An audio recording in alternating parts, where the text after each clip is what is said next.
انسانوں کو ذہنی طور پر غلام بنانے کا جو دوسرا پیرلر نظام، اس کے برابر ایک اور نظام چل رہا تھا، وہ کون سا نظام تھا؟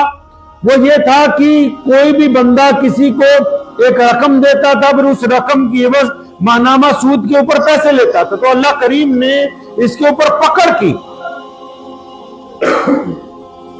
کہ جس طرح انسان کا غلام نہیں بن سکتا، اسی طرح ہم کسی کے ساتھ سودی لین دین کر کے اس کو اپنا غلام جو ہے وہ نہیں بنا سکتے۔ اس حد تک قرآن کریم نے اس بارے میں وعید نازل کی کہ سود لینا دینا دونوں کو حرام قرار دے دیا۔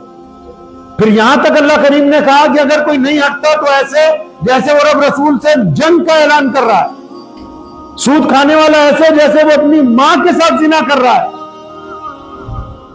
سود لینے دینے کو محمد رسول اللہ صلی اللہ علیہ وسلم نے ناپسندیدہ نہیں بلکہ حرام قرار دیا۔